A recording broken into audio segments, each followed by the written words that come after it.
The fans' reaction and booing of Andrew Luck during that preseason game. And we said, was it fair or was it foul? Now we bring back in Keyshawn Johnson. He rejoins us. Stephen A. Smith said you had to be back for this, and I'll throw it over to Will first. I know you had more to say on the subject. Yeah, Stephen A. thinks it's fair for the fans to boo Andrew Luck. I agree with all of his reasoning, but still think it's foul, just because I think you have to be bigger than that. But here's what I said. Keyshawn thought the fans are going to get over this. Give him some time. It was raw. Give him a moment. And I'm going to say this, Keyshawn.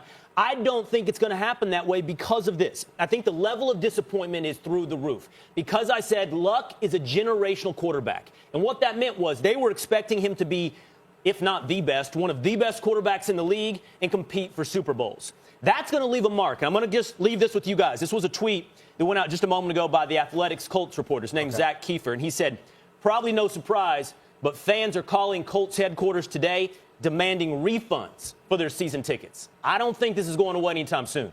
Well, this is fresh. It's still fresh, though, Will. You got it is. Yeah, it's fresh. And when you say a generational quarterback, in 7 years, he's won the division. He's been to AFC Championship game. You go and you look at Peyton Manning and you look at that. That's a Hall of Fame quarterback that spent the majority of his career in Indianapolis.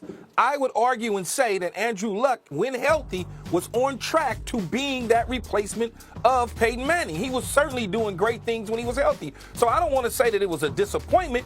I would look at the health. I would look at the offensive line that they didn't surround him with. Outside of T.Y. Hilton, there was no real playmakers on the outside perimeter. They went out and got Devin Funchess for those reasons. They tried to shore up the offensive line. They tried to address some issues on defense. They finally have surrounded Andrew Luck with some talent to be very successful and worthy of that number one pick. And he walks away. Well, listen, he walked away, but the reality he didn't walk away. That's not fair, Will. That is not fair at all. He didn't walk away. He made a decision that it was best for him and his family to move in another direction, which doesn't mean that he won't resurface at some point in the future. Keyshawn, let me go there. Let me go. And Will, stay here with me. I'm here. First of all, let me be very, very clear.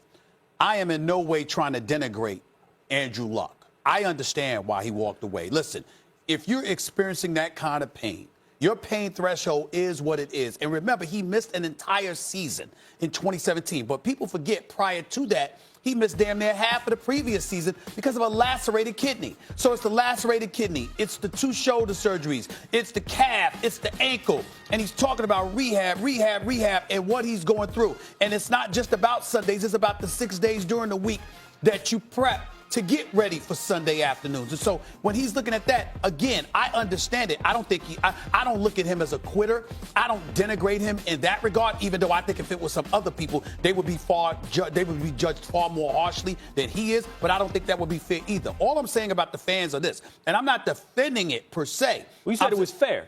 It's fair because of the timing. Right. I'm saying to you that if he had retired, when I talked to you about Jim Brown, Barry Sanders, Calvin Johnson, if he had retired earlier, I don't think that happens. I think the fan reaction wasn't that, oh, my God, he quit. The fan reaction was like, damn it, it's a week and a half to go before the season. I get it. That's what. So in other words, if the fans if they were throwing stuff at him and they were engaging in hooliganism and all of this other stuff, that would be different. But you yourself said the fan's job is to be a fan. All they did was boo in the moment that they found out that a week and a half before the season, the man is walking away from the game. Okay. So I think we got to contextualize that. That's all I'm saying. Okay, you clearly don't like the timing, but to an earlier point that Keyshawn was making, and I want to pose it to all of you.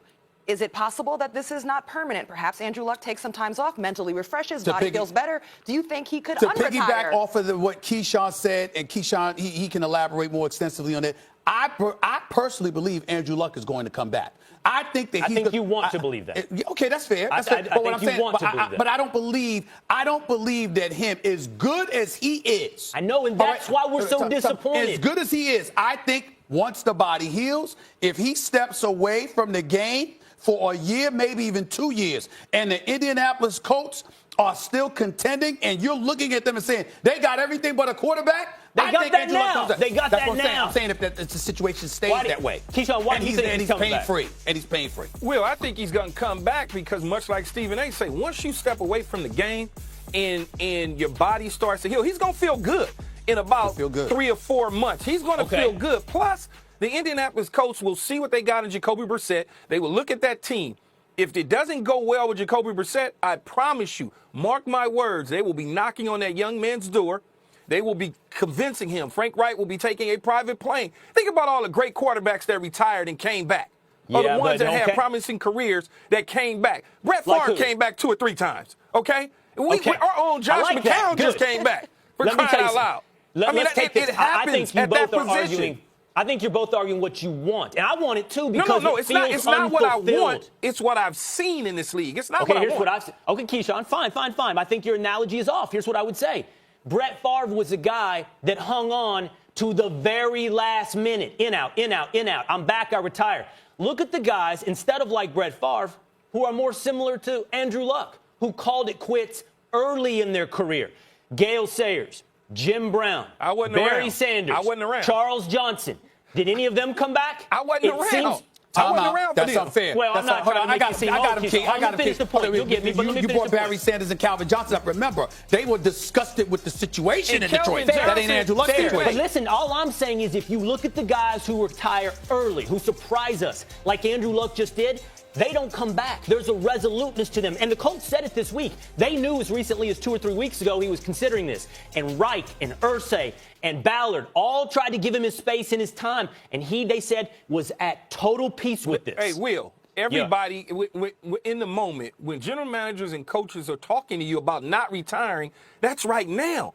Let it heal. Let him heal for a little bit. Let him miss the game. Let the coaches start to call him. Let teammates start to call him. Let him look at television and see highlights. Let him feel it a little bit. And I promise you, he's going to think about coming back. And when you talk about those players that retired early, Calvin Johnson was on a bad team, man. That's right. Dude went 0-16 once upon a time in his career. And Barry Sanders was playing for Bobby Ross. But couldn't stand him. Doesn't that illustrate my point? The Indianapolis Colts are this not guy a bad just football retired team. in the face of a Super Bowl contender. Because he's hurting. That takes some real resoluteness. Because he's hurting. But if he feels healthy, he might change his mind. He doesn't feel good. If your ankle and your calf is bothering you, and we don't know to what degree, for all we know, he was going to miss half the season and then said to himself, you know what? It's best to get away from the team, not become a major distraction if the quarterback situation is such in dire needs that I'm standing on the sideline week in and week out and people are questioning how come I'm not playing. I'd rather take a step away from the game right now,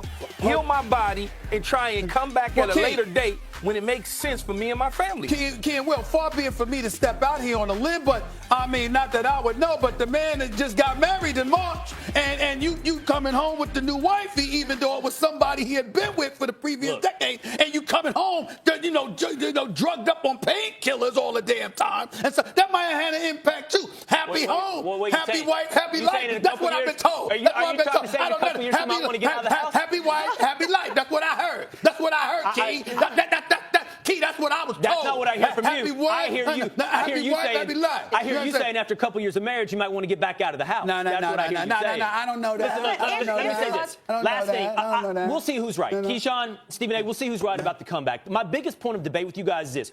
We disagree. I don't think the fans should be booing, okay? I don't think it's right. I don't think they should be booing today. Be bigger. But, Keyshawn, I get their disappointment, and I can't believe we're sitting here today saying he lived up to expectations. I cannot believe that. You're twisting. No Super Bowls. That's not what he was down. You're twisting words. He didn't live down to him. Go ahead, Key.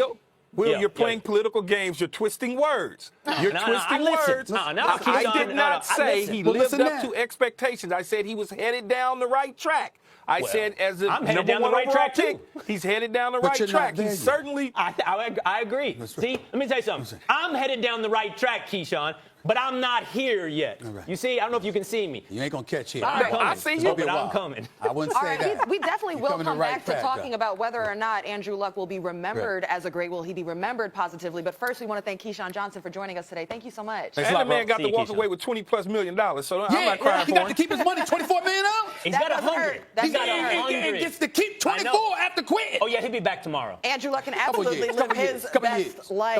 I'll see you guys. All right, bye, Keyshawn. Andrew Luck's career was cut way too short, but you're about to find out why Luck only has himself to blame. Second hour of First Take coming up next.